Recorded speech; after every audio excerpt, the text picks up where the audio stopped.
Ô pessoal, tudo certo? Quem está aqui com a gente hoje é Cláudio Bruno, ator com uma vasta experiência em atuação, se formou em atuação lá na Flórida, atuou já em peças da Broadway, está com uma série atualmente, né? Está participando de uma série que está no Prime Video e criou um podcast sensacional onde ele narra pequenas citações de literatura inglesa, né? E focada no horror. Então, com uma grande gama de efeitos sonoros. Ficou excelente esse formato aí. Obrigado, Cláudio, por ter aceitado o convite, cara.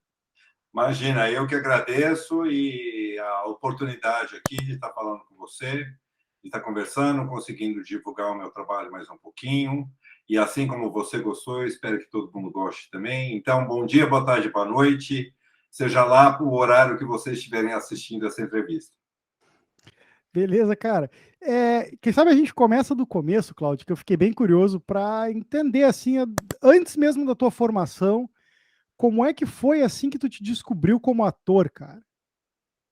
Bom, essa é uma história de vais e vens aí na minha vida, porque, na verdade, sempre gostei muito de fazer essas coisas, mas, na verdade, trabalhar como ator, eu só comecei a partir dos 15, 16 anos, né? Lógico que em casa, com família, esse tipo de coisa, eu sempre gostei de fazer teatro, atuação. Eu tinha primos, bastante primos da mesma idade que eu. A gente fazia brincadeiras tipo trem fantasma, que a gente fechava todos os corredores, por exemplo, em cada quarto era uma atração que as pessoas tinham que ir andando.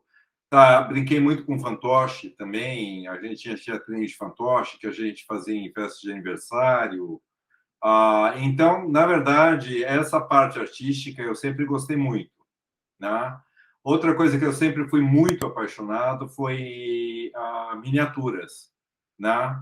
E eu não sei se você conhece, deve conhecer, de ouvir falar, deve ter assistido também, mas é um filme muito antigo, que aqui no Brasil chamava Festa do Monstro Maluco, que era de stop motion, com os bonequinhos, que era uma festa no Castelo Drácula, tal, um longa-metragem que passava muito no Sessão da Tarde, nos anos 70, anos 80. E eu era ficcionado por aquilo, né? Eu sou da época, eu peguei o finalzinho daquela série Thunderbird também, que é dos bonecos que eram marionete, né? E eu sempre fui apaixonado por miniatura, por esse tipo de coisa.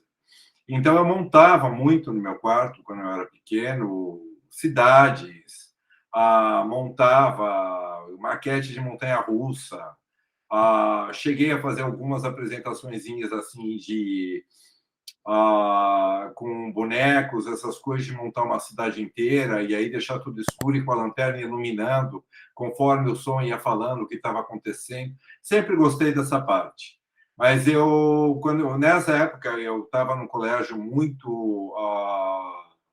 Não é que era rigoroso, mas eles eram muito no papel só, muito quadradinho, então a parte de educação artística, essas coisas não tinha, né? Então era aquela coisa, a gente estudava, o máximo que tinha era jogar futebol, sempre tive dois pés esquerdos, sempre joguei pessimamente, então eu era sempre o último a ser selecionado, porque tinha aquela coisa de time, né? Bom, e aí tal, vai, escolhe um, escolhe outro, sempre tá bom, eu fico com o Cláudio. E, ao mesmo tempo, era engraçado porque eu tinha toda essa parte de investimento que eu queria fazer no lado mais artístico da coisa e era completamente reprimido, principalmente no meio escolar, né? Porque a gente não tinha contato com essas coisas. Então, ficava uma coisa assim, eu fazia em casa, me divertia em casa sozinho, muito. Eu era muito assim, não era muito de televisão, né? Eu tinha amigos que passavam a tarde assistindo desenho animado na televisão.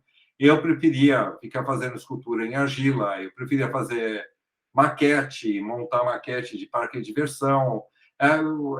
Para mim, essas coisas eram mais legais. E eu tive a sorte também, né? Na época, a minha mãe tinha uma câmera de Super 8.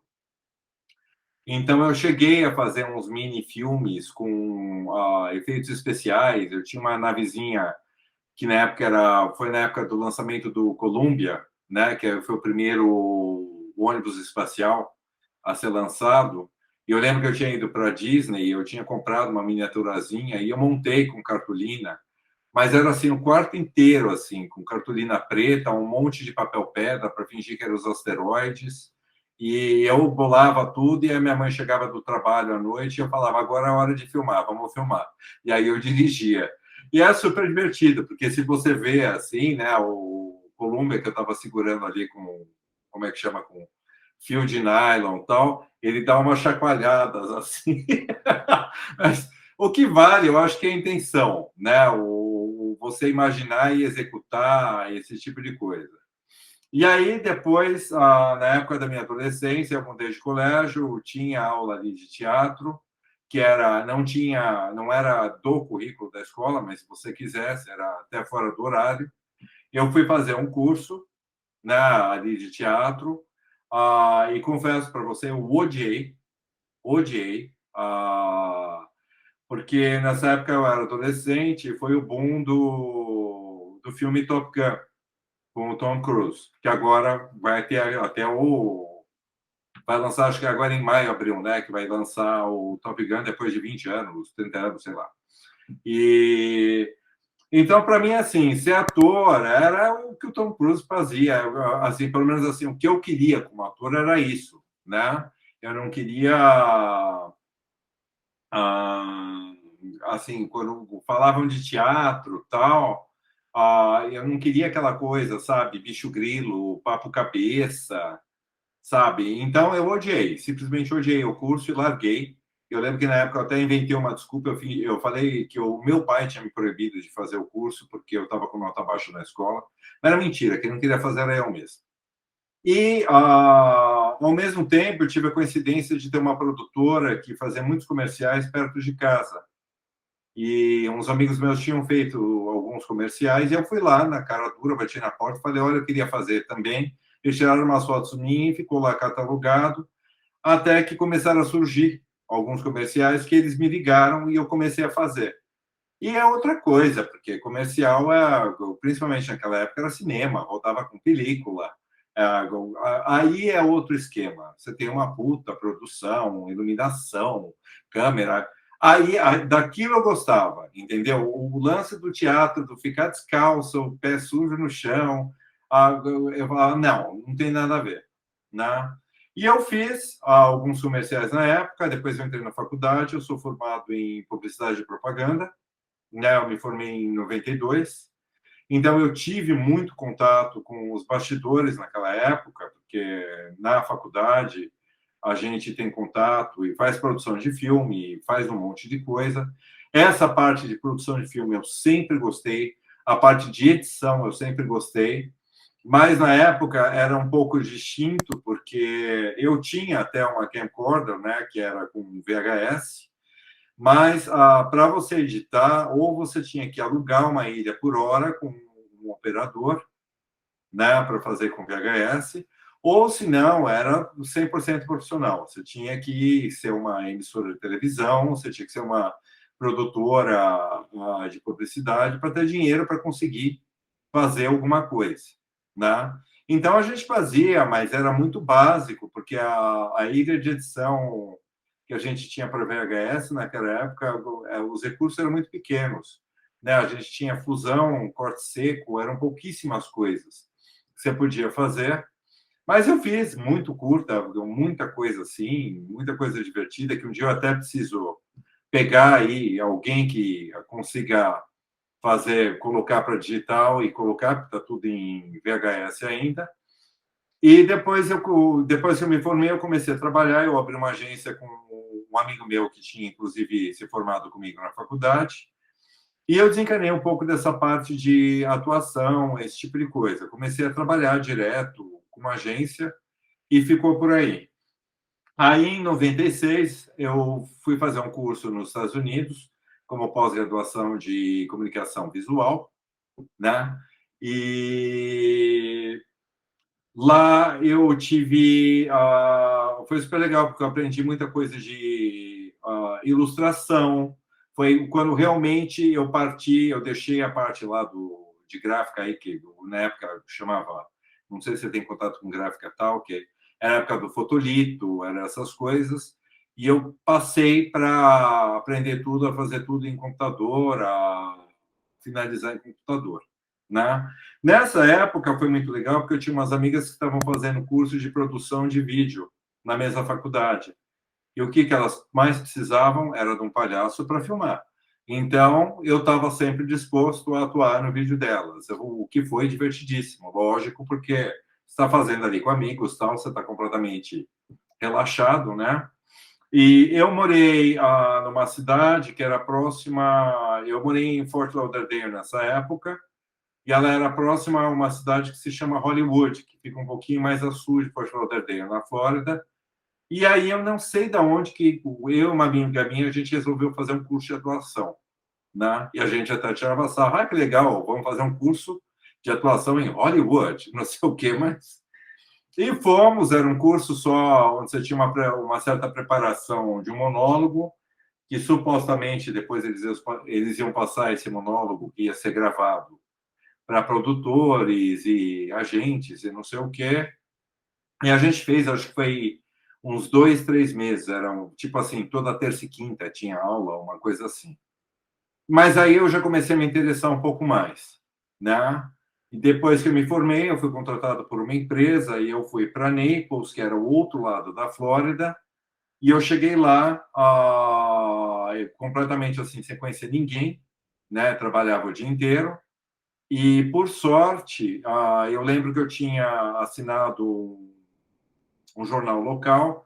Na segunda semana, eu estava em casa, num sábado, saiu uma reportagem de um diretor de teatro, professor, que ele tinha acabado de se mudar para a universidade de lá, que ele tinha aberto o departamento de drama e que ele iria abrir as audições para pessoas que eram de fora do curso, como voluntários, porque ele nem tinha alunos o suficiente para montar um elenco de uma peça de teatro. E eu fui numa brincadeira, eu falei, eu não tenho nada para perder, o máximo que eu vou ganhar um não, né? E eu fui fazer esse teste e acabei passando. E aí eu comecei, foi muito interessante, porque com esse diretor, na época, eu cheguei a fazer, acho que, umas 6 peças de teatro. E como ele era professor, eu tive muito do aprendizado com ele também, né? E aí ele começou a me indicar para outros diretores de peças que estavam rolando na cidade, e eu comecei a conhecer o meio artístico, né? E aí eu não parei mais. Eu acho que lá nos Estados Unidos eu cheguei a fazer umas 9 peças, né? Cheguei a fazer, fiz de todos os gêneros, fiz comédia, fiz drama, fiz terror, fiz de tudo. E fiz musical também, né? A peça clássica que eu fiz foi As Bruxas de Salem, né, do Arthur Miller, que é com inglês arcaico, inclusive ela não é em verso como Shakespeare, mas é um inglês bem arcaico. Isso foi muito importante, foi o primeiro drama que eu fiz, eu peguei um papel muito pesado, que eu fiz o Reverendo Paris, eu não sei se você conhece a peça, eu era o tio da Abigail, o pastor da cidade, que era um impostor, na verdade, né? E foi muito importante, eu acho que é uma das peças que é muito legal você ter no seu currículo, como alguma coisa que você já tenha feito. E aí eu parti para musical também, porque eu nunca tinha feito peças musicais. Eu fiz o primeiro, eu fui num teatro em Naples, fiz um teste, passei, que foi o Grease, nos templos da Brilhantina, né? E foi muito legal, o teatro era muito bom. Nós pegamos uma temporada muito longa, acho que foram 6 meses de ensaio, e acho que nós ficamos em cartaz 4 meses, mas era quarta, quinta, sexta, sábado 2 shows e domingo matinê, eram 5 shows por semana. Isso também me deu uma puta experiência, foi muito bom, né? Hoje em dia, não sei se eu toparia fazer alguma coisa daquele pique, porque o musical demanda muito do seu corpo, cansa, dá umas dores horrorosas. Tem essa parte aí que eu já não sei, né? Depois eu fiz um outro musical que foi muito legal, que foi Pequena Loja de Horrores, eu não sei se você conhece a história. Eu fiz a voz da planta. Foi super engraçado porque eu fiz o teste e eu queria ser o Seymour, né? Que é o principal. Mas eu era muito grande para a menina que ia fazer a Audrey e não ia dar certo. Eu queria ser o dentista, porque o dentista é divertidíssimo, né? Ele é aquele sádico, louco e tal. Também não peguei. Aí o diretor falou: olha, o que sobrou foi a planta. Você quer fazer a planta? Como a planta é um personagem fora do planeta, o fato de o seu sotaque você pode até exagerar, porque fica mais divertido pelo fato de ser uma planta com alienígena com sotaque. Dá um quê daquela coisa de Guerra nas Estrelas, né? Do Star Wars, que ou os monstros, tudo, cada um tem um sotaque e fala de um jeito diferente. Fiz, foi divertido. A parte de cantar não foi, eu não tive uma preparação muito boa na época. Então, assim, eu quebrava o galho, mas a minha parte de interpretação da voz eu acho que compensava.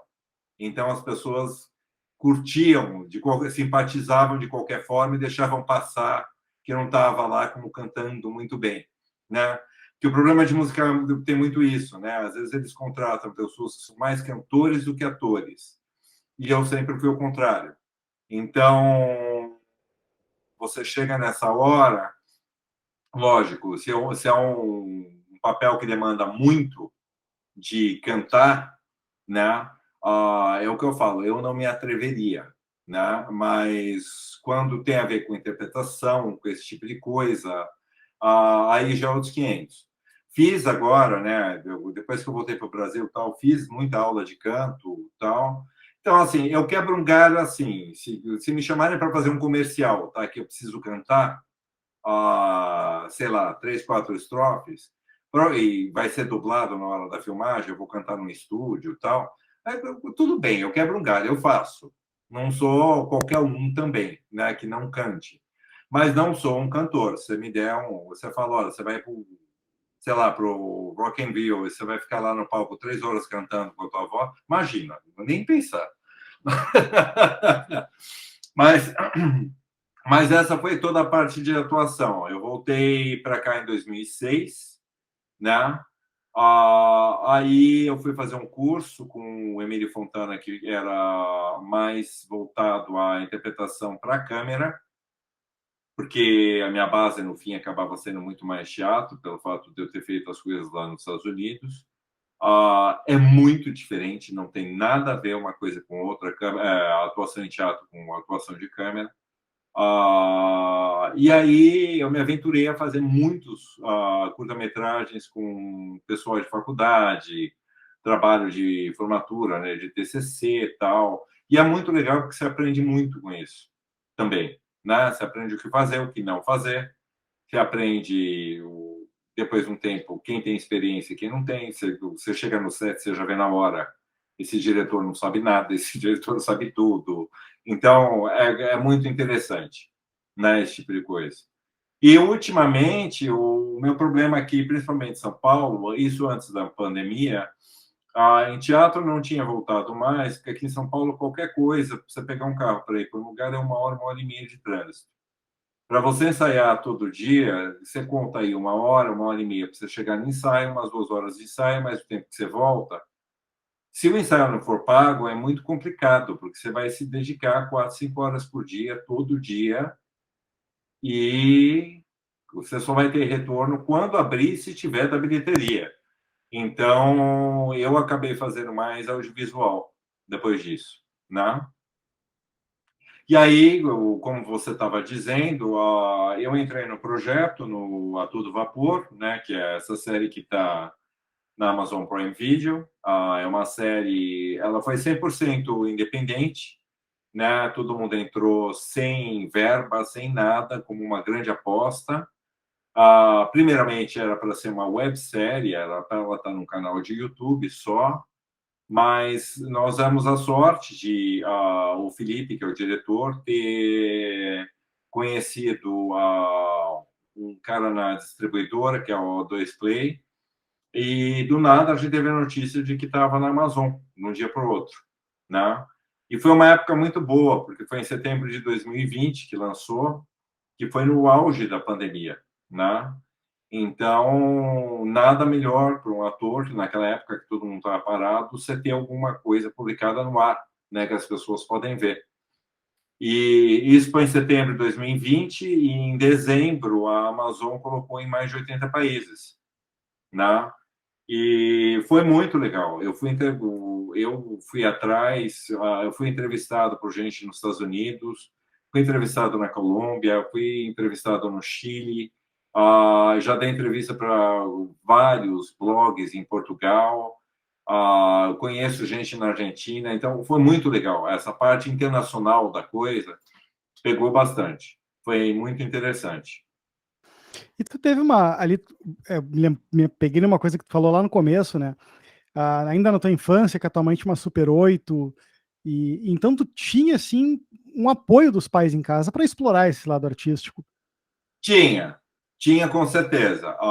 Eu não tinha no sentido assim, né? Se eu falasse, por exemplo, com 12 anos de idade, eu quero fazer um curso de cinema e teatro, com certeza eu não faria, né? Eles não iam me deixar fazer. Né? Na época tinha muito preconceito com o meio, né? Da gente achar que o meio tinha muita coisa a ver com drogas. Então, eles me seguraram um pouco nesse sentido, que eles tinham muito medo que acontecesse alguma coisa, alguém abusasse de mim, acontecesse alguma coisa assim, né? Era uma coisa mais assim, dentro de casa que eu fazia, né? Mas com certeza, eu falava para minha mãe, eu quero argila, não sei o quê, com certeza, ela comprava, deixava, não tinha problema nenhum. Não é que ela falava, não, não vai brincar, não, muito pelo contrário, isso eu sempre tive. E, Apoio. e como é que foi com o horror, cara? Porque assim, desde o começo, dentro dessa história toda, assim, onde é que o horror se encaixava? Ele sempre teve na base ou foi crescendo? Então, a história do horror é assim. A começar, eu acho engraçado assim, né? Porque eu acho que pra você gostar de horror tem que ter alguns fatores aí. Acho que o meu primeiro fator é que eu sempre fui muito medroso. Então, eu acho que isso sempre me chamou muita atenção. Porque se você não tem medo de nada, eu acho que a coisa não vai te atrair. O que te atrai é o desafio, né? Então, eu acho que o fato assim de eu sempre ser muito medroso, ah, eu acho que é exatamente a atração da coisa. E você começa a ter acho que a tua curiosidade inversa depois de uma certa idade é como é que eles conseguiram me dar o susto? Como é que eles fizeram para me assustar? Então, essa parte eu sempre achei muito interessante. Eu sou de São Paulo, classe média, eu sempre fui e sempre morei em prédio aqui em São Paulo. E na época que eu era criança, a TV Record e a TV Bandeirantes, eles tinham toda sexta-noite um filme de terror. Ou era filme de terror antigo, ou era um filme de terror B, né? Eu não lembro como chamavam os programas na época, mas eu lembro que assim, a gente se reunia, todo mundo do prédio, sempre na casa de um só para assistir o filme. E era sexta-feira, começava umas 9h30, 10 da noite e até umas 11. E eu lembro que o meu maior pavor era depois ter que pegar o elevador ou descer a escada, que eu morria de medo, né? Mas era muito. Então, essa parte foi muito interessante. Eu tive muito contato com os filmes na época do Vincent Price, do Christopher Lee, todos esses filmes passavam. Então, era muito legal, né? De qualquer forma. Eu sempre gostei.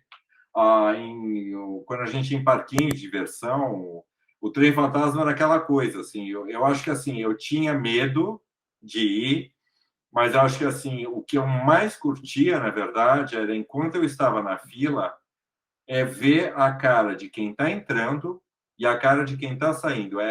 Aquela, eu acho que a antecipação do que vai acontecer, a tensão das pessoas como está entrando, né? Quando abria aquela portinha assim e ia, e quando termina, que você percebe que a pessoa está assim, aquela relaxada e a risada no final.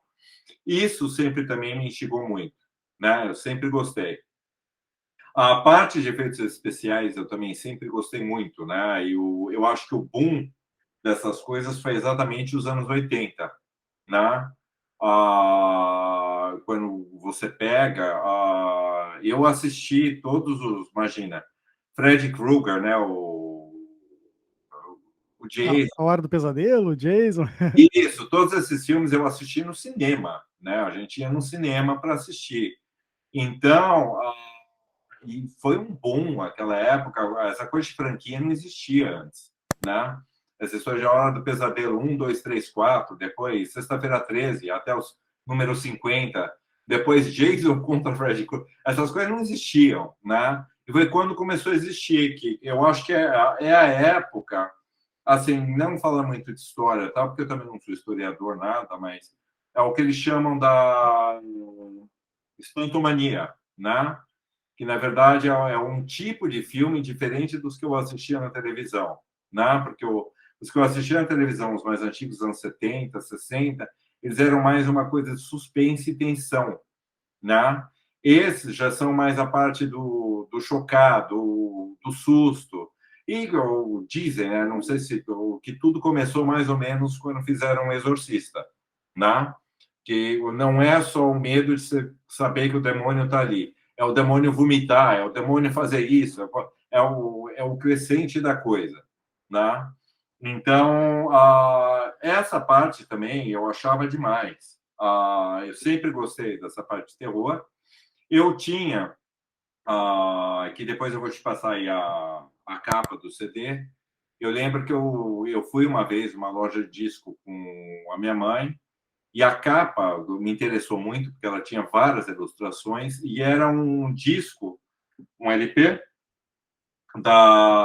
feito pela BBC de Londres, só com efeitos sonoros de terror, né? Então, tinha lá o som de um cara caindo do precipício, tinha o som de uma bruxa dando risada, som de tortura.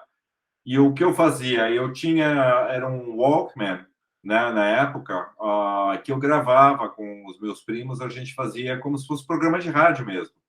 E a gente botava o disco, ia botando ou com música de fundo, ou ia colocando os efeitos no meio da história. Várias coisas eram improvisadas, né? A gente não tinha um roteiro, não escrevia nada, a gente ia improvisando, ia fazendo, e depois a gente ouvia. Alguns a gente se matava de rir, e alguns a gente ficava com medo depois. Então era muito engraçado. E outra coisa que eu acho que assim, eu fui muito, prestei muito atenção desde pequeno também, que também foi uma coisa da minha época, que eu acho que quem introduziu isso muito foi o Steven Spielberg, é o trilha sonora, né? Então, eu não sei se você já foi para os parques lá da Universal tal. Quando você está chegando no parque da Universal, as músicas temas dos filmes dele tocam, né? Que é o tema do Tubarão, é o tema do Jurassic Park, tu usa o tema do ET e tal. E eu lembro que na época eu comprava, eu assisti o filme, a primeira coisa que eu queria era comprar o disco da trilha sonora, né? E aquela trilha pontuada, para mim, era sempre muito legal, porque depois eu lembrava do filme, que cena do filme que ela estava. Porque na época o filme saía no cinema, para ele sair em videolocador, ele demorava quase um ano e meio, né? Então, o que você ficava ou você vai no cinema de novo assistir, ou você compra a trilha sonora e tenta lembrar do filme de novo. Eu comprava muita trilha sonora. E eu achava, assim, fantástico essa coisa do Spielberg, como a trilha sonora te marca, te pega, né? E o que eles chamam de trilha pontuada, né? Que é aquela trilha que, conforme que vai acontecendo, a orquestra vai junto, né? Isso eu achava demais também. Então, eu tenho trilha sonora do ET, tenho trilha sonora dos Gremlins, tenho tudo quanto é filme, eu acabava comprando trilha sonora. E eu acho que, assim, os meus amigos, eu era o único que fazia isso. Ninguém ligava. Todo mundo falava, que isso, compra vídeo, compra de banda de rock, vai gastar seu dinheiro com essas coisas. Mas eu adorava. E para fazer esses programas de rádio que eu fazia com os meus primos, a gente usava isso também, porque eram trilhas dramáticas, né? Eram coisas assim hollywoodianas, então ficava muito engraçado. E foi daí que começou a história do som e tal. E o que eu posso te falar, assim, fora isso, né? Foi uma viagem que eu fui uma vez para os Estados Unidos, para Los Angeles, que eu não sei em que estúdio que eu estava, que eu entrei, era tipo uma biblioteca, e eles tinham várias coleções de programas de rádio antigo, né? Tudo em fita cassete. E eles tinham muitos programas que eram os famosos deles, da época, tal, que... E eles eram por gênero, então tinha um gênero todo comédia, um gênero policial. Inclusive, eu tenho alguns capítulos do Dick Tracy, que quando era só no rádio. Eu tenho uns que eram de terror. E eu ficava assim, o que eu achava legal era como isso me dava mais medo e mexia mais com a minha imaginação do que um filme, né? Porque eu acho que assim o filme é aquela coisa, se você não simpatiza com monstros, você não acha o monstro medonho, você não vai ter medo. Agora, o som é você que está imaginando, né? É a mesma coisa que a leitura. Na hora que você está lendo, na tua cabeça, você que criou aquilo. Então, você que decide. Eu tenho medo ou não tenho, né? E acho que era isso que eu ficava assim encantado com som, né? E foi daí também, né? De ouvir muito desses programas. Eu lembro que na época eu comprei o original do Guerra dos Mundos, né? O que realmente foi para o ar na época. E eu achava assim, meu, como dá para fazer coisa só com som, né?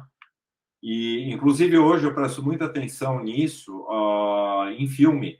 Quando eu estou assistindo o filme, o som me chama muita atenção, né? Porque um filme bom mesmo, eu acho que 90% do som ele é feito depois do filme, ele não é captado na hora que está sendo filmado, né? Por isso que a gente tem aquela coisa, principalmente filmes de suspense, terror, tem aquela coisa, né? O cara vai pegar o copo e põe na mesa, são umas coisas assim que você pontua, dá uma sensação que você dá um zoom, é uma realidade aumentada ali, né? Então, eu acho muito legal, né? Essa parte toda. E o podcast, a ideia me surgiu, na verdade, porque eu estava na pandemia, é uma época que eu experimentei, fiz história em quadrinhos, eu fiz vídeo, eu fiz tudo quanto é coisa, e eu fiz uma vez de brincadeira uma sentença do Drácula, botei os sons e tal, e eu falei, não vou fazer minha cara fazendo cara de Drácula, me vestir de Drácula, tá? Isso eu falei, não tem graça. E aí foi engraçado, porque eu mostrei para um, dois primos meus, eles falaram, tá legal. Eu tinha sido entrevistado por um pessoal de um programa que chama Usina da Força, na rádio Rock Metal, em janeiro, e eu mostrei para o cara, e eu falei assim, olha, o que você acha, tal? Ele falou, nossa, isso aqui está muito bom, está muito legal. Eu falei assim, eu não sei se você colocaria no seu programa uma coisa assim, e com certeza. Aí eu me animei, eu falei, opa, então não está tão mal assim a coisa. E aí eu comecei a fazer, né, episódio por episódio. Lógico que no começo foi muito mais fácil, né? Eu resolvi achar um tema, né, para eu não ter problema com ter que escrever história, tudo isso. Eu falei, eu vou pegar trechos de livros, vou tentar ficar nos que já estão em domínio público, para não ter problema de direitos autorais, né? Se bem que, como citação, se você colocar uma citação e colocar os créditos de quem não tem problema. E não alterar a tua citação, né? Mas eu tento ficar com os que já estão em domínio público, né? E eu falei, gente, eu sempre gostei. O primeiro que eu tinha feito era o Drácula, né? Aí eu falei, tá, o Frankenstein eu vou fazer. Aí eu falei, bom, tem o... Aí vem, né, os clássicos, Médico Monstro, não sei o que e tal, e comecei a fazer. Muito fácil, se achar citações na internet, muito fácil tudo isso. Então, assim, no começo, os clássicos foram fáceis. Eram histórias que eu conhecia, não precisava ler o livro inteiro para fazer. Então, foi fácil. Eu decidi fazer em inglês e a versão em português, porque eu falei, não, o legal de ser a citação é deixar o original mesmo, do jeito que o cara escreveu, né? Tem um certo cunho aí, vamos dizer, cultural, no caso, de não ser só sabe, isso aqui é um episódio para dar susto nos outros. Não, ele tem um quê de, olha, eu estou falando de um livro, de uma coisa que existiu, que faz parte da cultura, tal, sabe, tem um gancho para isso, Eu não sei se a maioria das pessoas que ouvem pegam por esse lado, se não pegam, mas é uma coisa que me pegaria, que eu ficaria curioso de saber a história ou pesquisaria mais depois a respeito, se eu ouvisse, né, de que é uma coisa que está ali. E só que depois de um tempo começou a ficar um pouco mais complexo, né? Porque ah, eu tive que pegar histórias que eu não conhecia, autores que eu não conhecia, eu tive realmente que ler os livros, eu tive que assistir resenhas, eu tive que ver filmes. Então, assim, o que na época tá, me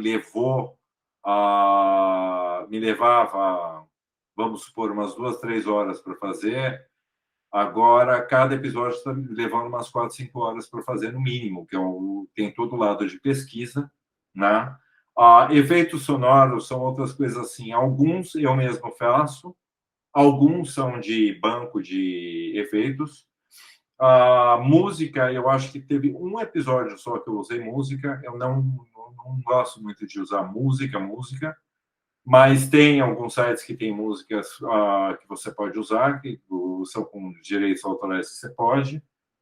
E o único problema, assim, é um trabalho, por enquanto, para mim, muito solitário. Eu faço tudo sozinho. Dentro de casa, não tenho contato com ninguém, nada. Então, é o tipo de coisa assim, dependendo da personalidade de alguém, eu não recomendo, porque você é você sozinho o tempo inteiro, né? Eu penso em, lógico, né, daqui para frente, começar a colocar outras vozes, não só a minha, colocar uns diálogos. Eu sinto falta, às vezes, de uma voz feminina, porque tem muitos contos e livros que a personagem principal é feminina, né? Então eu sinto muita falta disso. Diálogos também é uma coisa que eu sinto um pouco de falta, mas eu tenho tentado, né, fazer o máximo possível.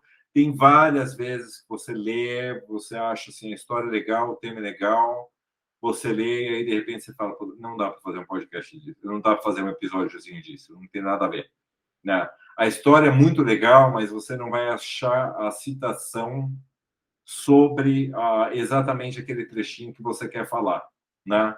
Vamos supor, eu tenho alguns episódios que eu tive problemas, por exemplo, a lenda do Cavaleiro Sem Cabeça. Assim, o conto é muito aterrorizante, a hora que o cara aparece e tal, só que é longa a descrição. E quando você quer encurtar e fazer disso 40 segundos de texto, é um pouco mais difícil você conseguir. Então, alguns realmente não dá. Eu acabo desistindo, eu falo, putz, perdi 4 horas lendo isso, fazendo isso e não vou fazer nada com isso. Paciência, né? Então, tem essa parte também. E já surgiu a possibilidade, assim, já cogitou aumentar o tempo dos episódios, daqui a pouco pular de uma citação para, de repente, uma narração de um capítulo, de um resumo da obra, alguma coisa assim? Eu penso em fazer, às vezes eu penso, mas eu não quero deixar de manter a parte dos efeitos sonoros, né? Eu conheci uma atriz em Los Angeles que ela faz o conto inteiro e ela faz com efeitos sonoros ainda, né? Aí eu, com minha pequena modéstia, mandei para ela, falei, olha, eu gostaria que você ouvisse, tal, te convidar a ouvir os meus episódios, eles são curtos, tal, mas eu queria que você desse me dizer o que você acha. Ela me retornou e falou, nossa, adorei! Não sei o que eu falei, ô louco! Eu não imaginava que ela fosse ter uma reação dessas, tal, né? Eu achei que ela fosse falar, mas eu acho que você precisa falar mais, alguma coisa. Mas eu penso em fazer algumas coisas assim também, né? Outra coisa que eu não parti ainda é a parte comercial da coisa, que eu preciso partir, a parte de monetizar, tudo isso. E te confesso assim, a parte de podcast, essa parte não é uma parte que eu domino, né? É completamente diferente de quando você faz filme, quando você faz vídeo. É outra tribo, é outro pessoal que consome, né? Eu tenho dois tipos de público. Eu acho que é o público que consome terror, horror, e eu tenho um pessoal que consome literatura também, né? Então é outra praia. E dentro disso você ainda tem que ter o segmento que ouve podcast, né? Ouve só áudio, porque muita gente que gosta de terror eles são muito mais para a parte de imagem, para a parte de filme, de história em quadrinhos, desse tipo de coisa. E aí o podcast não pega, né? Muita gente de leitura, eu saí já em alguns blogs de literatura que eu vejo muito comentário assim, nossa, eu não sou de podcast, eu não sou de podcast. Tem muita gente que não gosta nem de livro falado, eles gostam de ler por eles mesmos, eles não gostam nem de livro falado com a entonação de quem está lendo. Então, eles não têm o costume de podcast, né? E a gente chama de podcast, mas na verdade não é. Na verdade é um radiodrama que eu faço. Eu acho que é por aí, porque podcast normalmente é um programa, é um bate-papo, é uma coisa assim. E não é isso que eu faço, né? Mas, Cláudio, sabe que eu vi um grande diferencial no teu trabalho, cara. Justamente por isso, porque apesar até de quando a gente conversou, tu ter me comentado ali no podcast, quando eu escutei, para mim, não soava como um podcast. Sim, E eu achei muito legal, porque também não é aquela coisa de um livro narrado. Tu traz sim, toda essa ambientação dos efeitos sonoros. É uma experiência totalmente diferente. E sim. muitas vezes, né, a questão do consumir, a pessoa se dá conta, às vezes, que, poxa, tô no trânsito, ou tô na academia, ou tô fazendo alguma coisa que, né, poxa, eu não vou ouvir, posso ouvir um rádio, posso ouvir um Spotify ali, uma música, mas eu também posso ouvir, consumir uma forma diferente, isso que eu achei genial, porque É, tá juntando o horror, a literatura, num formato que eu não tinha visto ainda, assim, com todos esses efeitos e tal, e nesse caso ainda, as histórias curtinhas, assim, né, só aquelas citações, eu achei isso fenomenal, cara, achei isso sim. uma ideia de gênio, cara. E eu acho que também o lance do deixar curto, aí tem um pouco do meu lado publicitário da coisa, né? Eu acho que por duas coisas, né? Eu acho que assim, se você não pega os primeiros segundos, você não pega mais. Então, independente do que for, do sentido de chamar atenção, se a pessoa não gostar, ela vai trocar, ela vai passar. Não adianta, né? Então, é o que eu tenho que fazer primeiro com uma entrada, com um efeito sonoro, com alguma coisa para dar aquele chacoalhão de cara. E aí tem o lance do formato comercial também, né? Porque para você entrar dentro de um programa de rádio que não seja o seu programa, né? Você precisa ser curto, né? Eu tentei no começo manter sempre menos do que 1 minuto, porque, por exemplo, esses meus amigos colocaram no programa deles, eu sei que para eles 1 minuto num programa de 2 horas não é muita coisa. Agora, se eu falar, olha, eu estou mandando um podcast, sei lá, alguma coisa de 15 minutos, é muito tempo, né? E num espaço comercial, a gente está falando de muito dinheiro, né?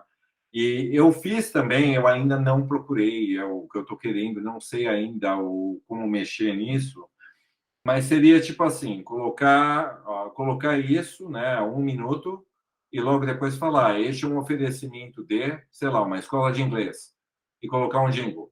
Então, o bloco inteiro ficaria 2 minutos só. E é uma coisa que dá para jogar em várias coisas em vários programas de rádio, né? Por isso que eu tentei manter curto também.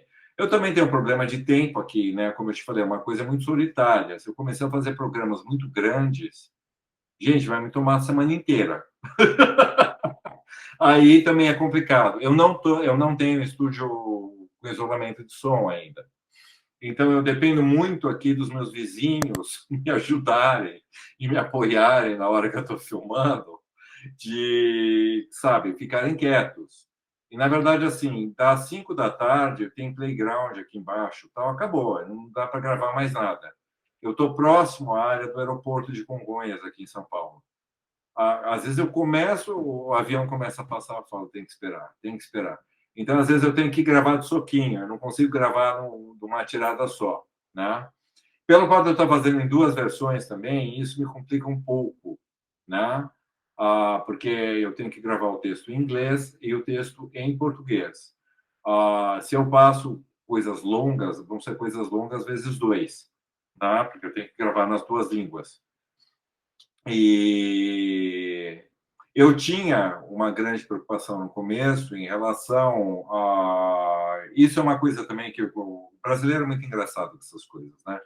A gente acha que, eu não sei se é o tal do complexo de vira-lata que a gente tem alguma coisa, a gente acha que falar inglês, que esse tipo de coisa, a gente tem que soar igualzinho ao inglês britânico ou igualzinho ao americano.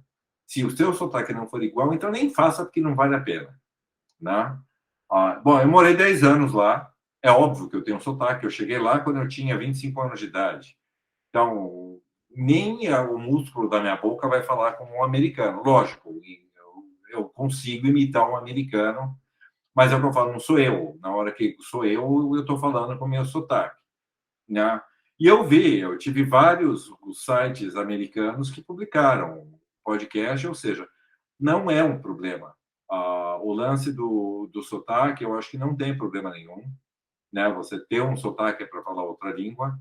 Ah, e é o que eu sempre falo, assim, não sou nenhum grande ator, não sou absolutamente nada, muito pelo contrário, sou uma pessoa muito simples, mas eu sempre olho as coisas por um lado muito profissional, sabe? Se alguém me falasse, né, mas você fala inglês com sotaque, eu falaria para ela, você já viu uma entrevista do Marcello Mastroianni falando inglês? Eu não acho que nenhum canal nos Estados Unidos, nada, quando ele ganhou o Oscar, tudo, teve algum problema com isso. Então, eu vejo muito por esse lado as coisas, sabe? É meio que assim, e daí que tem um sotaque? Qual que é o problema? Eu acho até uma coisa louvável, assim, de tu tá representando a tua cultura, o teu, né? Assim como se for pegar qualquer entrevista ali de pessoas da Europa que não têm o inglês como a língua mãe, elas vão falar com o sotaque do país delas, né? E eu não vejo isso como um problema também. É aquela coisa, eu sou de São Paulo, você é do Sul, você tem sotaque diferente do meu, e daí? Qual que é o problema? Né? Eu não entendo essa coisa da gente querer, porque eu vejo muita gente chegando numa escola de inglês, né? Falando, eu quero aprender inglês, mas com sotaque americano. Eu quero aprender inglês, mas com sotaque não sei o quê. Meu, desencana, você nunca vai ter esse sotaque. Nenhum nem outro, você não vai aprender nenhum. Fala do jeito que você ouve e que você acha que está o melhor.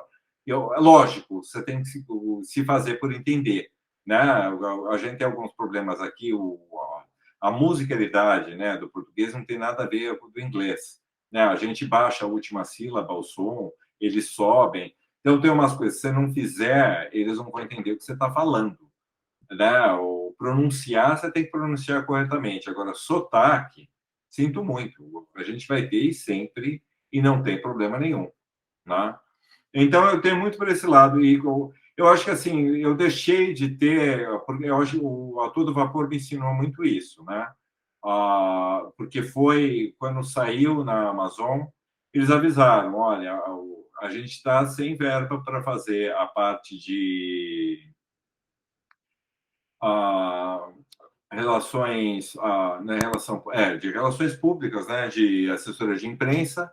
Então, cada um está por si, né? Se vocês quiserem contratar alguém e tal. Eu lembro que na época eu cheguei a contratar uma pessoa para fazer um release para mim escrever. Meu, dali para frente, eu fui sozinho, sabe?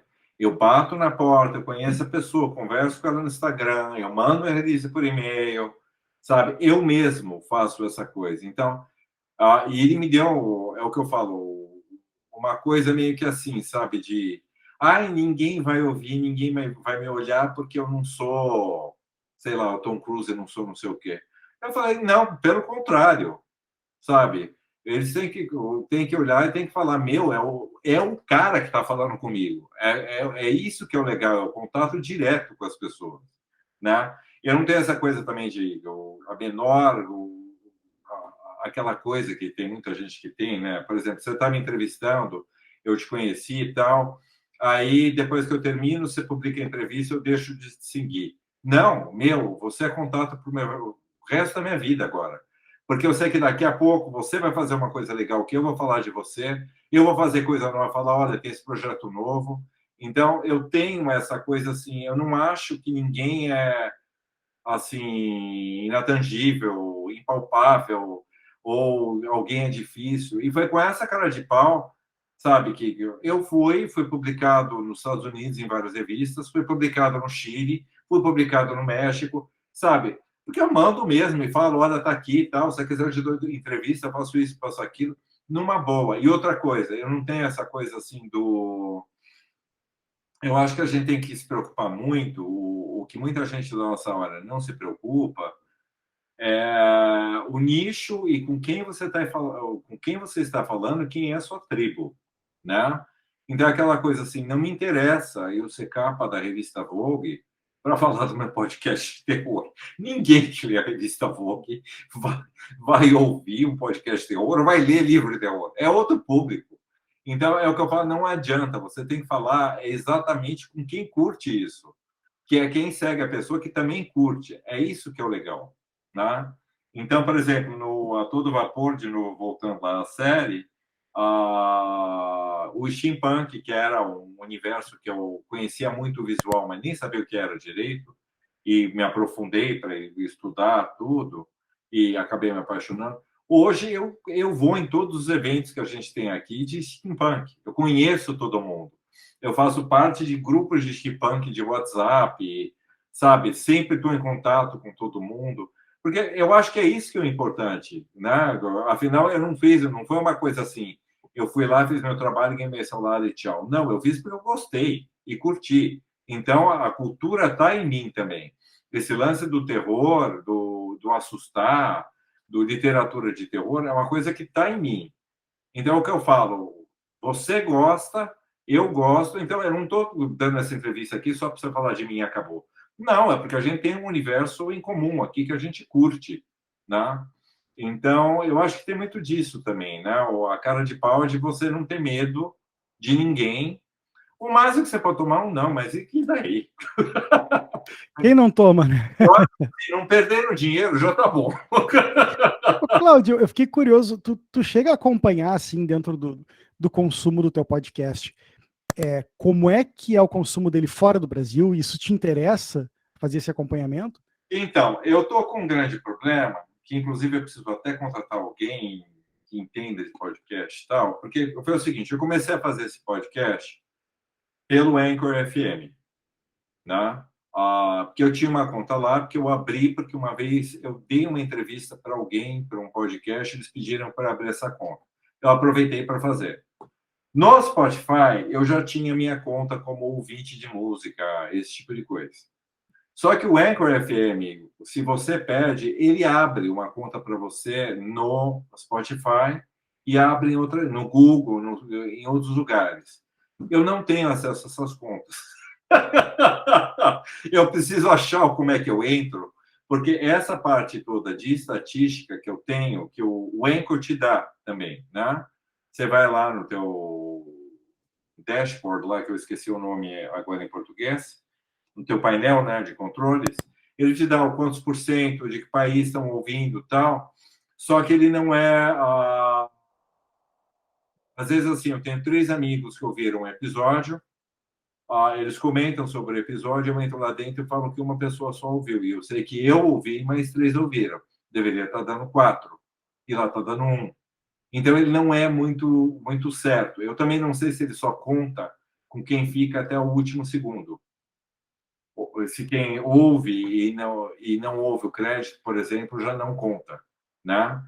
Então, eu preciso entrar no Spotify para ver, mas o que eu vi foi assim, que eu estou com, acho que, no Anchor, ele está me dando 85% Brasil, eu tenho 10% mais, não, acho que uns 10% Estados Unidos, aí tem um povo lá, que é o Canadá, Zimbábue, tem Austrália, tem uns lugares que dentro da porcentagem eu não sei o que quer dizer, o quantas pessoas são, né? Eu estava com o público, a maioria pelo Anchor, feminino, agora eu não sei se mudou, né?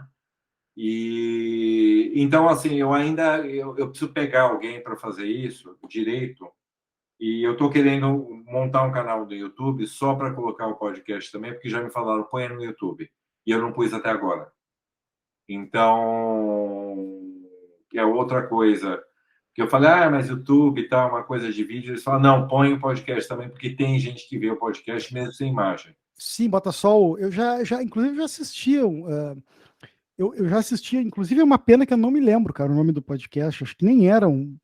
Mas eu assisti uma vez um bate-papo de 3 caras sobre os lugares assombrados de São Paulo e Rio, e experiências que eles tiveram. Assim, alguns relatos pessoais até. E eu achei fantástico. Nunca mais consegui localizar, cara, no YouTube.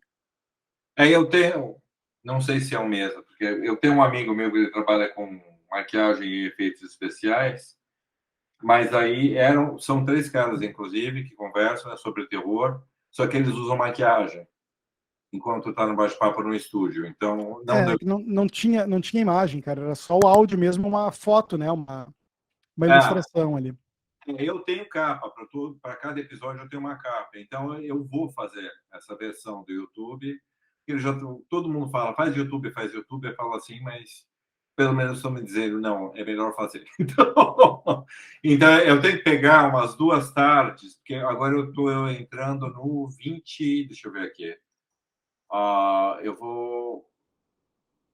Esse final de semana é o 24. Então, são 24 vezes 2, são 48 episódios que eu precisaria transformar em vídeo para publicar, né? Então, eu preciso começar a fazer devagarinho e ver. Agora, essa parte de divulgação, eu ainda também não sei, eu não conheço. É o que eu falo, divulgação no Instagram é uma coisa que eu conheço. Essa parte de podcast, eu não sei como funciona. Hoje eu achei uma revista que é sobre podcasts e mandei para eles lá, não sei se vão publicar ou não, mas eu não sei o pessoal que vê podcast, que ouve o podcast, aonde que eles recebem as novas. Se é o próprio aplicativo que dá para eles, se isso é pago, se não é pago, eu ainda não sei como funciona, é uma coisa que eu preciso ver. No Spotify aqui, os podcasts que eu assino, inclusive o teu, eu recebo notificação quando tem episódio novo, né? Mas como é que você faz para descobrir coisas novas? Ele tem um random. Cara, aí que tá. Eu só descubro coisas novas quando eu procuro especificamente por alguma coisa, ou quando alguém me recomenda. Mas assim, eu também não sei, não faço ideia, cara, de como é que faz. Tanto que eu criei o canal e eu foco muito em fazer os papos e colocar ali. Hoje eu divulgo muito pelo Instagram, porque eu acho que o público tá ali no Instagram, tá vendo, mas cara, eu também não sei, assim, eu acho que deve ter alguma forma, né? Por exemplo, o próprio YouTube, ele tem algumas regras, algumas coisas de algoritmo deles que eu também não entendo 100%, mas porque eu sei, quanto mais as pessoas interagem, quanto mais curtem, quanto mais comentam, quanto mais tempo do vídeo elas assistem, mais aquele vídeo passa a aparecer para outras pessoas, né, como sugestão e tal. Mas eu também não sei muito bem, não, cara, além disso, né? Só que é uma coisa chata também, cara. Eu até fiz uns vídeos no começo que eu pedia muito pro pessoal se inscrever, curtir. E quando eu comecei a fazer os bate-papos, eu parei de fazer isso, cara. Porque eu acho que se o cara tá assistindo e tá curtindo, vai acabar naturalmente em algum momento se inscrevendo. Então eu deixo muito orgânico. Não sei se eu tô fazendo certo ou se eu tô fazendo errado. Mas eu acho chato, assim, ninguém vai fazer só porque tu tá pedindo, sabe? Eu também acho. Eu não sei, eu acho que antigamente, quando tinha começado o YouTube, era uma coisa tudo bem. Eu tenho que explicar porque a pessoa nem sabe como fazer isso, né? Mas agora, como todo vídeo manda fazer isso, todo mundo já sabe como fazer. Você não precisa pedir mais. É a história do www. Ponto. Não precisa mais. Todo mundo sabe que todo site começa com www. Ponto, né? Então, não precisa. Mas realmente, assim, essa parte é uma parte que eu ainda não domino. Eu sei que existem os experts aí de mídias sociais que eu precisaria talvez contratar alguém para me dar uma aula, porque eu não conheço. Não é uma parte que eu domino. E eu também tenho umas partes, assim, que, para te falar a verdade, assim, eu não quero que fique chato, sabe? Então, assim, por exemplo, produção de filme, produção de teatro, tudo isso eu adoro. Não me peça para fazer edital, para fazer aquelas coisas. É muito chato, sabe? A parte administrativa, nunca eu faria isso na minha vida, sabe? Então, é o que eu falo, se for para começar a ficar chato, eu já não quero. Eu prefiro parar. Eu te entendo, cara.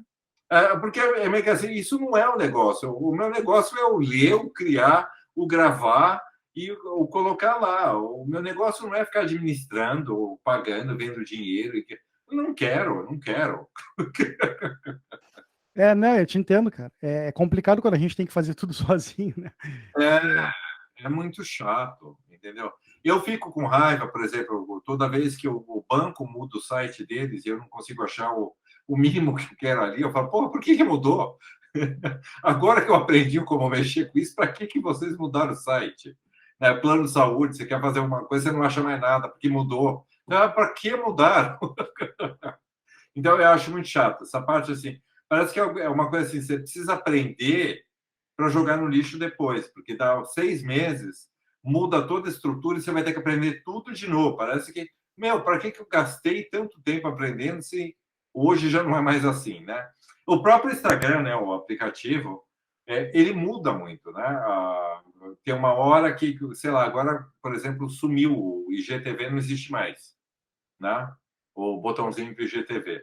Sumiu, acho que há 1 ou 2 semanas atrás.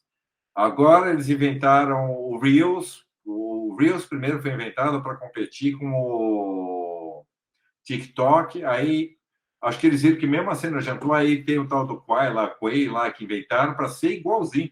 Aí eu falo, aí você tem que ter uma conta no TikTok, não sei aonde, não sei onde. Tem uma hora que você fala, meu, eu vou ficar pouco. Metade da minha vida é postar, não é produzir. Aí é chato. te entendo totalmente, cara. Eu até tava comentando, uma coisa que eu me lembrei, cara, que não tem a ver com isso, mas que tu comentou antes, né? Da tua experiência na Disney ali, que montava os cenários e tal, cara. E aí eu, na hora, eu me lembrei, esqueci de falar, mas eu me lembrei que bem que quando eu vou escutar os teus episódios, cara, eles têm uma pegada, eu não sei, sabe, sabe aquela pegada que tem dentro do Tomorrowland lá no, no cara, parece que tem aquela ambiência, assim, te coloca na cena, sabe? Sim. Então, eu achei isso muito legal, até talvez não seja de propósito, mas até o próprio reverb, um pouquinho de reverb da voz, assim, que fica do microfone, sei lá, parece que tá te colocando dentro de uma atração, cara. E eu É, queria te eu tenho comentar que eu achei isso muito legal, cara. Eu tenho essa coisa, né? Eu acho que assim, o Castelo Assombrado lá da Disney, né? Que é a voz do Vincent Price. Bom, eu não vou falar nada do Thriller do Michael Jackson, porque para mim aquilo lá é o auge da produção. Tá? Eu assisti quando lançou no Fantástico, né? Eu acho que eu tinha uns 14, 15 anos na época, uma coisa assim. Ah, o Tomorrowland, lá que você falou, tinha um que era experiência completamente de som só, né? Que você entrava no lugar, de repente ficava todo escuro. É o que eles chamam de som holográfico, né? Que eles conseguem fazer o som andar pela sala inteira, por cima, por baixo. Tem um pouco disso também. E eu tenho feito muito, tem até um vídeo que eu coloquei aí no YouTube. Eu faço muito como se fosse, na verdade, pistas de som de cinema, né? Então, o que eu pus lá, que tem o making off, que é interessante, é uma festa com valsa, né? E eu mostro que, na verdade, uma festa com valsa que todo mundo pensa, é só colocar a música da valsa. Eu falo, não, tem mais 8 pistas. Você tem o barulho das pessoas conversando, você tem o tintim dos copos, você tem barulho de alguém rindo mais alto, você tem.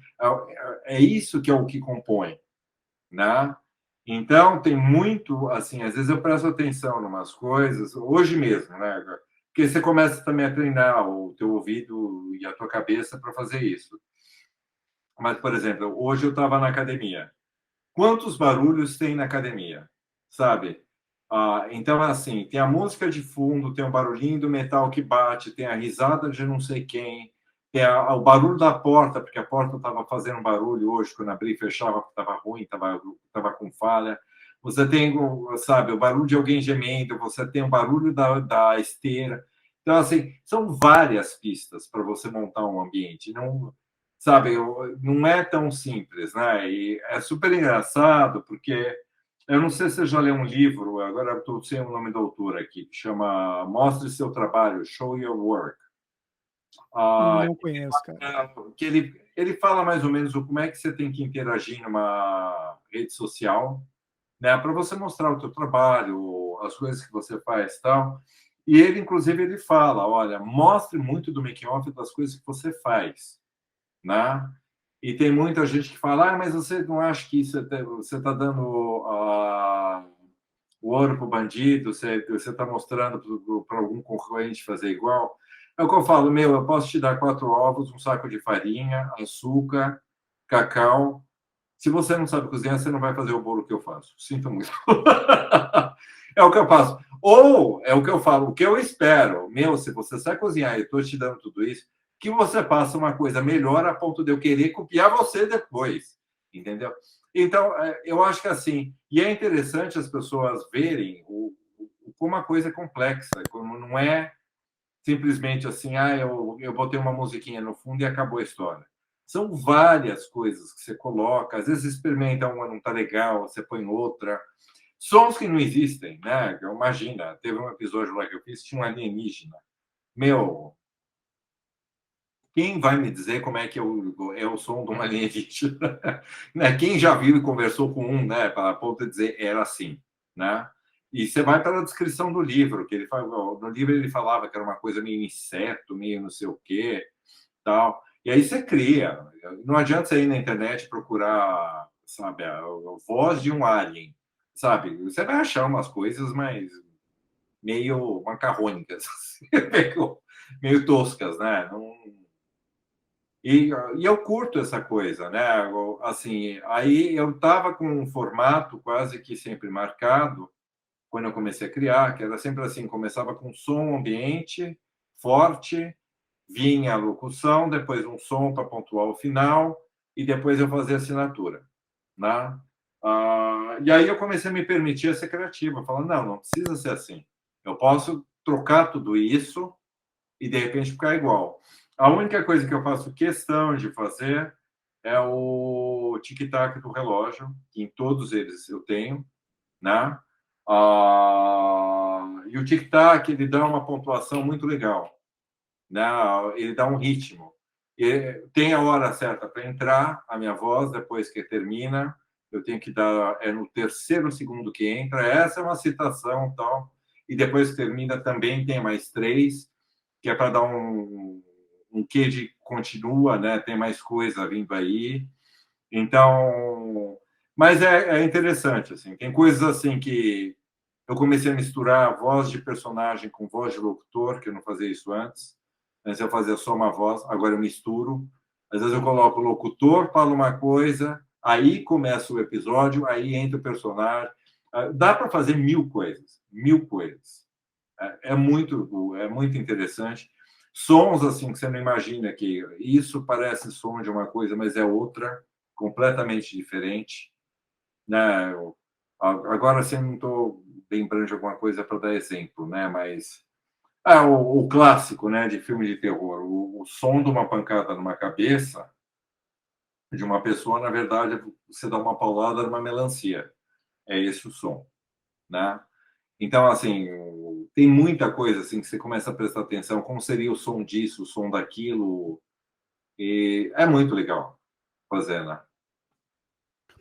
E, cara, diante de toda a tua formação ali, né? Focada na atuação, e até engraçado, né? Porque tu conta que no começo o que te motivava, assim, era a questão da produção e tal, não era a questão do teatro, e depois tu foi, enfim, começou uma carreira lá mais assim, embasada no teatro lá fora. É.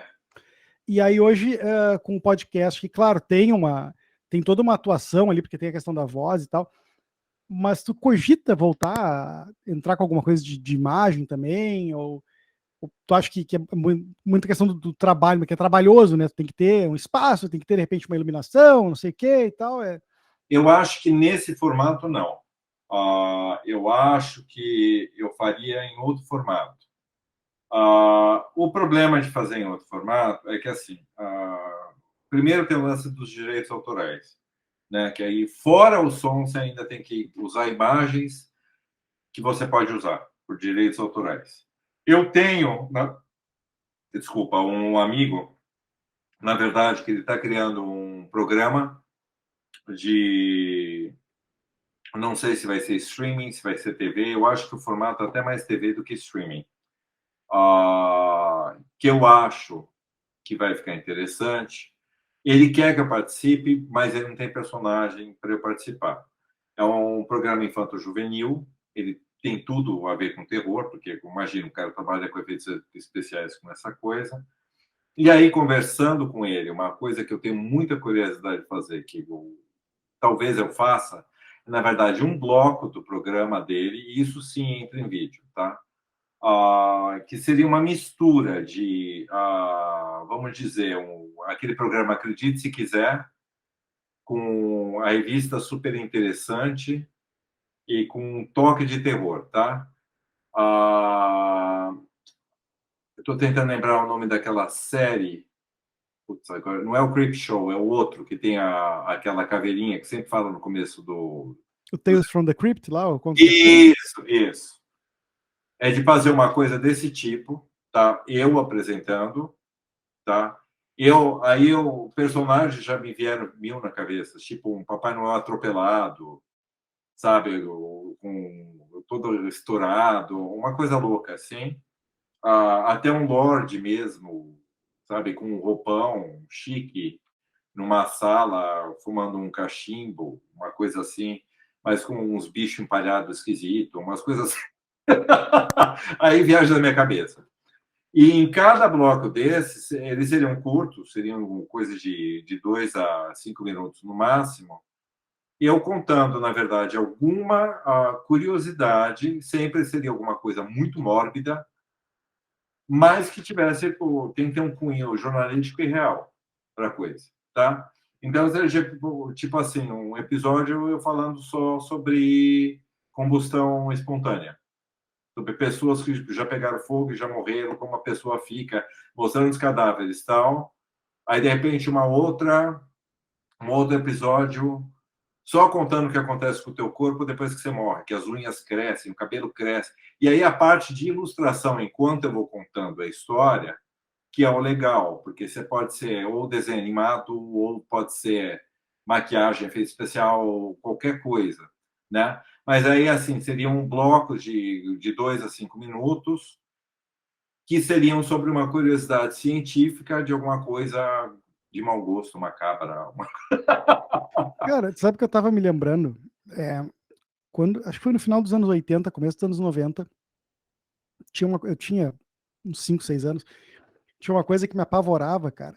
Era um Ah, programa que tinha, eu acho que era na TV Cultura, eu só não lembro o nome. Era um programa, eu acho que ele era em inglês, ah, que tinha, eles contavam, sempre tinha um narrador e aí contava a história do, assim, Chapeuzinho Vermelho, mas sempre acabava mal, assim, tipo, sempre mostrava, e eu ficava cagado de medo, cara, porque assim, tipo, no final, em algum momento ali, tava os atores, tinha uma atuação, e aí o narrador entrava na cena, se eu não me engano, se não me faz mal, o narrador entrava na cena e os atores, então, eles levantavam, deixavam de atuar, e iam ah.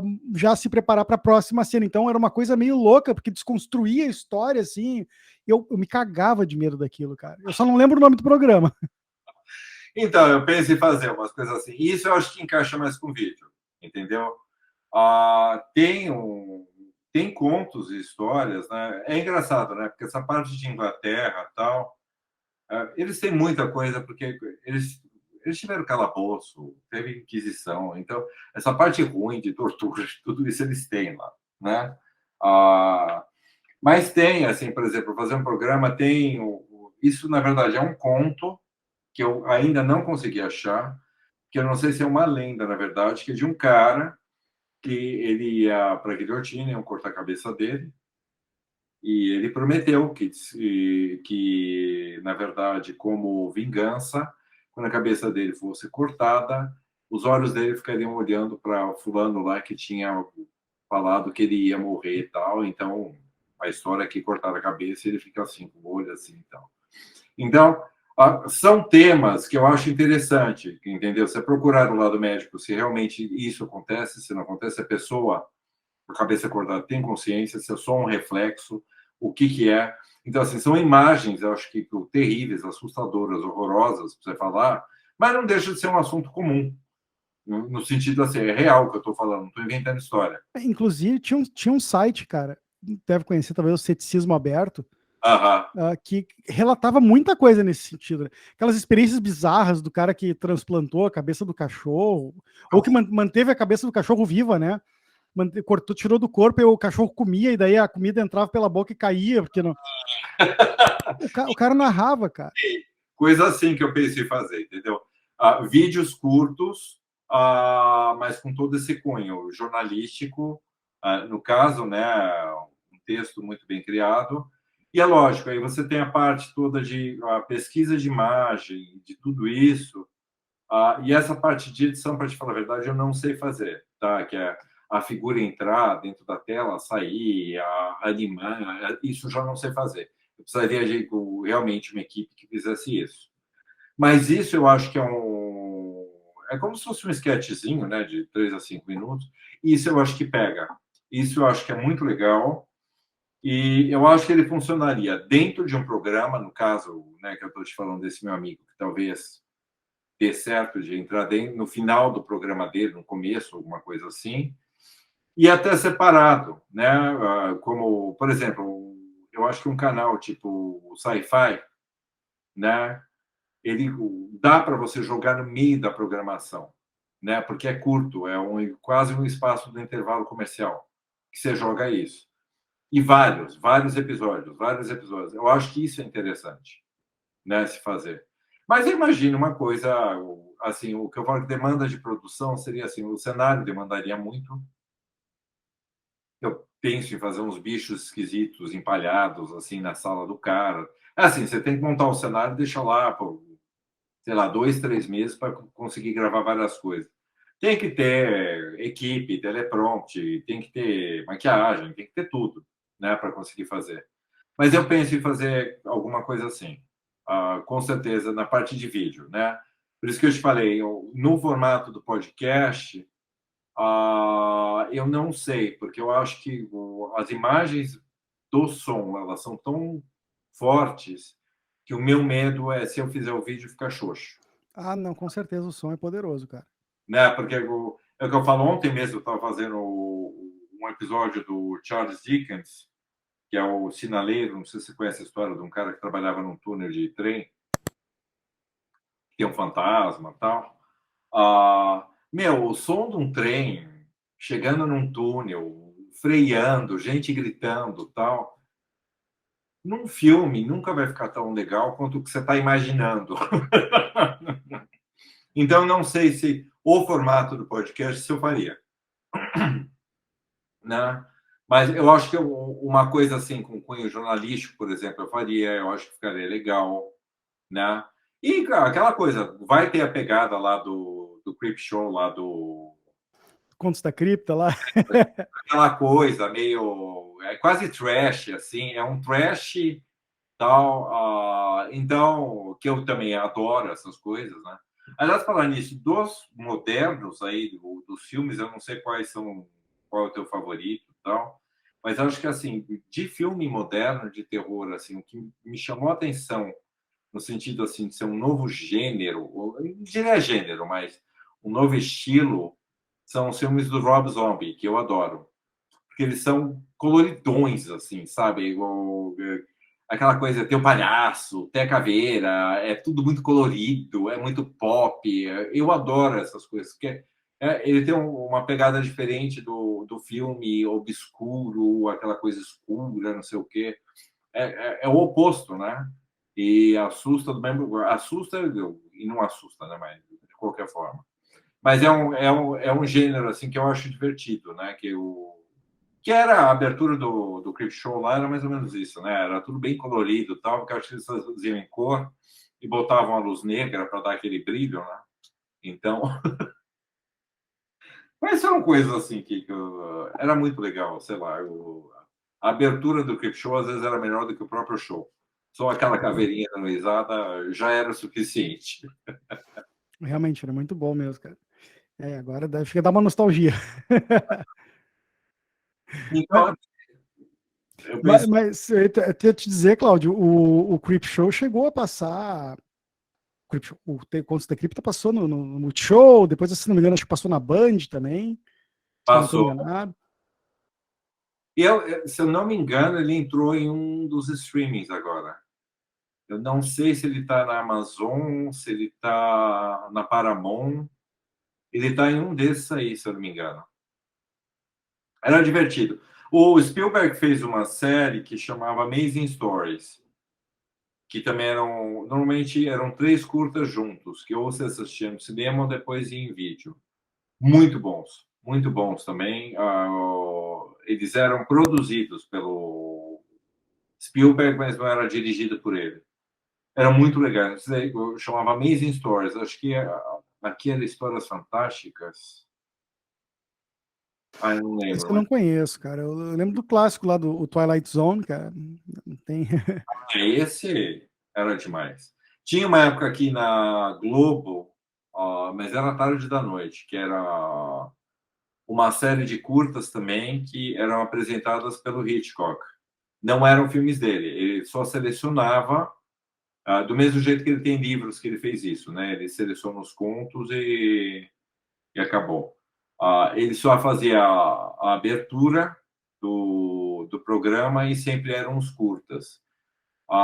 Mas eles não eram. Era uma pegada mais de susto do que e de suspense do que, na verdade, não era medo, aquela coisa assim, ah, meu Deus, olha o monstro. Não era isso. Era mais o tipo do o Twilight Zone, né? Que é mais. Como é que chama aquilo, Twilight Zone? Agora esqueci o nome. Não, eu não sei. Fiquei pensando que a única palavra que me veio à cabeça era spooky, mas acho que não sei se é. Não, com o nome do Twilight Zone aqui, como é que chamava?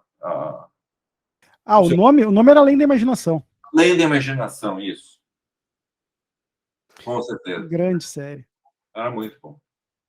E eu acho, a sensação que eu tinha desses programas é que eles eram meio que assim. Eles davam uma chance para vários diretores fazerem várias coisas, né? Que eram curtas dentro de um programa. Então, na verdade, cada um era dirigido por um diretor diferente, por uma coisa assim. E os temas eram legais porque eram temas completamente diferentes um do outro, né? Um, por exemplo, era no interior, numa fazenda, ou de repente um era no espaço, assim, não tinha critério, né? Era muito legal. Então, Realmente, cara. Eu lembro mais do Contos da Cripta, assim. Nossa, tem episódio até com a. Nossa, cara, Sônia Braga. eu acho que tinha muito também de experimental, no sentido de diretor e de ator, né? Que eles pegavam pela primeira vez, alguém que estava no começo de carreira. Eu cheguei a assistir um com a Sharon Stone, imagina. Coisa de quando ela era quase adolescente na época, né? Muito legal. Era muito bom. Eu sinto um pouco falta disso hoje em dia. Eu não vejo muito. Como é que chama? Posso estar errado, tá? Estou falando que eu falo assim, mas eu não vejo muita coisa nova, muita novidade. Por isso que eu te falei, o Rob Zombie, para mim, ainda foi um quê de um estilo diferente de filme de terror. Mas eu tenho achado que os filmes de terror estão todos muito com a mesma fórmula hoje em dia. Então, é raro me assustar hoje em dia. Hoje em dia, normalmente, nenhum filme de terror me dá mais medo. Todos que eu É, assisto de boa.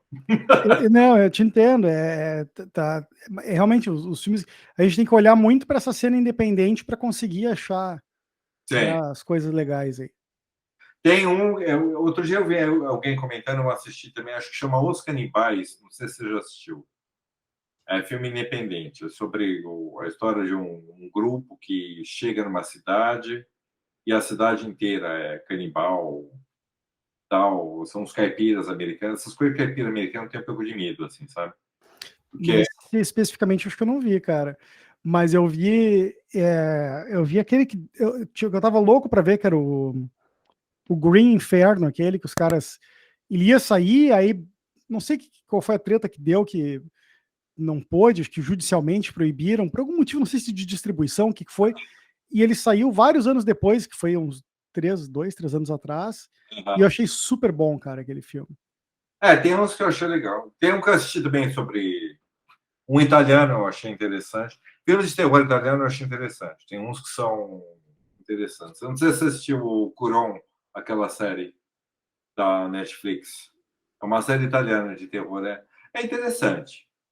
É um pouco diferente assim do que a gente está acostumado. O ritmo, né? Eles focam mais, eu acho que na parte dos personagens do que na parte do o conflito entre os personagens, não a assombração em si, a maldição em si, né? O que eu acho que fica mais interessante às vezes, porque fica mais humano, né? Fica mais próximo do que seria na realidade do que realmente você vê um monte de fantasma, um monte de coisa. Mas é difícil, viu? Essa série toda aí com a freira, tudo isso que já saiu vários, nenhum desses assim me pegou, assim, me assustou, nada. Eu achei que a fórmula tá sempre a mesma, tá difícil dar medo. Eu te entendo, cara. Eu te entendo totalmente. E também, quanto mais você assiste, né? Eu lembro que na faculdade eu fiz eu tinha muito medo de filme terror. E eu fiz um trabalho inteiro, acho que era para teoria da comunicação, a matéria, uma coisa assim, que era sobre o fundo moral e moralista que os filmes de terror passavam na época, né?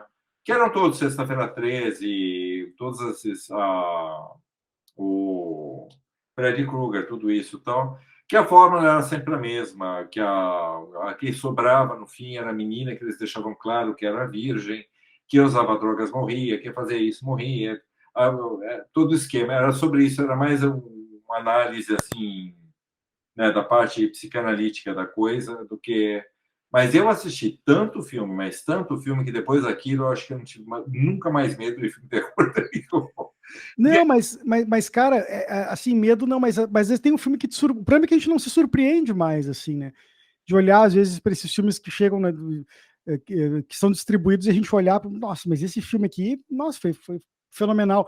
Eu vou te dizer que o último filme não, mas um dos filmes que mais me marcou a memória, e é um filme que muita gente odeia, que saiu uns 9 anos atrás, foi o Cabin in the Woods, aquele, como é que é a tradução aqui, acho que ficou Eu O Segredo da Cabana, talvez, ou no Segredo, uma coisa assim, que eu achei fantástico, assim, que foi meio não é satírico, mas acho que vai um pouco para esse lado, assim. Sim. Assim, filme que me assustou, o último mesmo, que eu acho que eu assisti, que nem de terror ele acho que foi Os Sinais. Que, assim, que me deixou, assim, meio... Porque na época eu morava numa casa terra lá nos Estados Unidos, sem muro, sem nada. E eu tinha, como é que chama, aquele detector de movimento no fundo, no meu quintal, e eu tinha na frente da casa. Então, qualquer coisa que se mexesse, a luz acendia. E eu lembro que eu assistia aquilo, gente, eu fiquei apavorado. Eu lembro que eu falava assim, eu acho melhor eu apagar as luzes, porque se de madrugada eu acordar e a luz acender sozinha lá fora, eu não vou ter coragem de olhar na janela o que é. E não foi o fato, é que tá, não é o fato, não é o fato dos monstros, sabe? Porque isso não me deu medo. Assim, isso para mim não me diz nada. Quando eu falo, quando mostra, se você não vai com a cara do monstro, você não vai ter medo, né? Você perde o medo na hora. Mas acho que foi o fato do suspense da invasão. O lance da invasão, eu acho que é o único tema que hoje em dia me dá um pouco de medo. Né? É aquela coisa assim, você saber que tem alguém ali, que tem alguém tentando entrar na tua casa, tem alguém que vai entrar no teu quarto, tem alguém te vigiando, mas você não sabe quando vai acontecer, mas você sabe que vai acontecer. Eu acho que foi isso que me pegou no filme lá, Os Sinais. Porque a partir do momento que aparece o alienígena, acabou para mim, não teve medo. Uhum. Eu acho que foi exatamente o crescente do até aparecer. Aparecer, acabou. Perdeu a graça. Né? Eu passei pelo mesmo, cara. Mas, Cláudio, cara, deixa eu te agradecer. No fim, eu nem me dei conta, mas a gente já tá mais de 1 hora e meia. E o problema é que Eu achei muito bacana, cara. Eu queria marcar contigo pra gente fazer um papo só pra debater sobre esse assunto, assim, de filmes e séries, cara. Pode deixar. Vou te mandar depois uma mensagem ali pra gente marcar, só pra gente falar sobre filmes e séries, cara, e fazer as reações, percepções, assim, cara. Achei muito legal, cara, essa exploração. Legal. Eu tenho mania de falar demais. É Não, mas eu nem percebi, cara. Eu juro pra ti. mesmo. Olha, se eu estou falando muito, você me corta. Não, longe de mim, eu não percebi mesmo. Eu realmente adorei ouvir a tua história, cara, achei sensacional. Eu acho que o podcast, assim, tem um grande futuro, não só o podcast, como essa tua. Qualquer projeto que eu acho que tu te. A sensação que eu tenho, qualquer projeto que tu te colocar a fazer com esse olhar que tu tem, cara, vai dar certo. Eu acho que é impossível não dar. Sim, olha, eu espero que sim, te chamarei para participar com certeza. Beleza, cara. Te agradeço um monte aí, meu. E o canal tá sempre aberto aí. Pode deixar, eu que agradeço e espero que todo mundo goste aí também. Valeu, Cláudio. Até mais.